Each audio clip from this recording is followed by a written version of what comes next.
Olá, meu nome é Isadora Manzato, sou graduanda do 8º semestre do curso de Bacharelado em Jornalismo pela Universidade de Sorocaba e estou aqui para falar um pouco sobre o meu trabalho de conclusão do curso. Escolhi o tema Análise Pragmática da Narrativa Jornalística do livro-reportagem Holocausto Brasileiro, escrito pela jornalista e pesquisadora Daniela Arbex. O livro-reportagem Holocausto Brasileiro, lançado em 2013, narra de forma investigativa, a partir de testemunhos, uma história de denúncia envolvendo os maus tratos ocorridos entre os anos de 1930 e 1980, no maior hospital do Brasil, o Colônia, localizado no município de Barbacena, em Minas Gerais. A autora cutuca a ferida do Brasil, talvez a mais vergonhosa, com o genocídio de 60 mil pessoas. No Hospital Colônia, as pessoas eram expostas às mais variadas indignidades, como comer ratos, beber água de esgoto ou tomar eletrochoques constantes. Entrar ali era ter a certeza de sair apenas depois que a morte chegasse.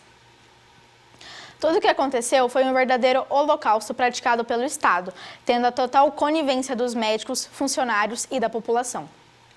O estudo objetivou elaborar a análise narrativa pragmática jornalística do livro-reportagem, utilizando como referência e estrutura a proposta realizada por Luiz Gonzaga Mota, que divide a composição da narrativa em 6 movimentos. Os 6 movimentos analisados no livro são: recomposição da intriga ou acontecimento jornalístico, identificação dos conflitos e das funcionalidades dos episódios, a construção dos personagens jornalísticos discursivos, estratégias comunicativas, a relação comunicativa e o contrato cognitivo e, por último, mas não menos importante, a metanarrativa.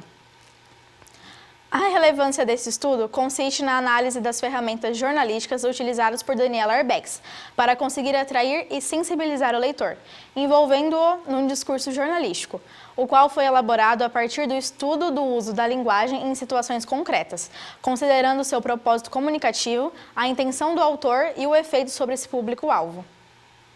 A partir da transparência e da transmissão real dos fatos, a narrativa procura demonstrar como a identificação dos elementos narrativos jornalísticos foram importantes na depuração da história, contada por Arbex, e da intenção dela como autora para com o leitor.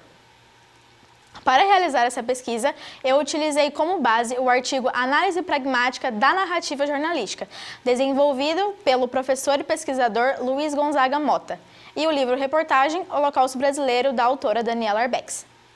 Essa análise buscaria compreender como elementos como o tom, a seleção de palavras, a estrutura e a ordem dos acontecimentos, bem como as estratégias retóricas, podem influenciar a interpretação e a recepção da narrativa pelos leitores, podendo explorar como o contexto social, político e cultural afeta a construção da narrativa jornalística e sua recepção.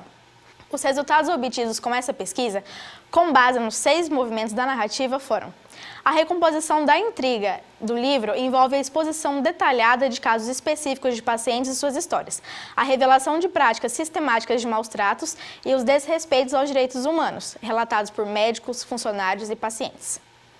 Os conflitos descritos são entre a saúde e o lucro, a ética médica e os abusos, a sociedade e o estigma de loucura, a verdade e o silêncio institucional e entre os direitos humanos e a negligência estatal.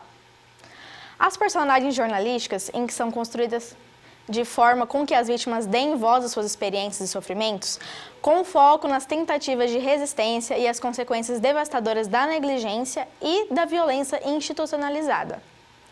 As estratégias comunicativas utilizadas foram a pesquisa aprofundada, narrativa de não-ficção, humanização das vítimas, linguagem acessível e uso de recursos literários, como descrições vívidas, metáforas, analogias e a denúncia seguida de conscientização.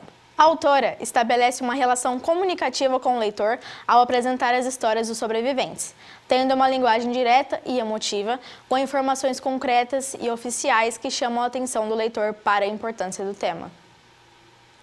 O contrato cognitivo utiliza do compromisso com a verdade, desconstrução de estereótipos, preconceitos e o estímulo ao questionamento. A metanarrativa do livro é uma combinação de metanarrativas históricas e jornalísticas, por evidenciar eventos reais, explorando o passado, expondo as condições desumanas, os abusos ocorridos no hospital psiquiátrico, utilizando de técnicas jornalísticas como entrevistas, pesquisa de arquivos, documentos e relatos de testemunhas. É importante deixar claro que todos os 6 movimentos estavam presentes na narrativa. Então, nada foi refutado, pois a autora utilizou de todas as estratégias jornalísticas responsáveis por formar um bom jornalismo investigativo, sendo elas a exposição da verdade, a proteção dos direitos humanos, o intuito de aumentar a conscientização pública, o combate à impunidade e a defesa dos princípios democráticos. É importante cutucarmos a ferida, para que não nos confortemos retornando às mesmas condições do passado. Muito obrigada por me assistirem até aqui. Eu sou Isadora Manzato e essa foi minha monografia de término do curso de jornalismo.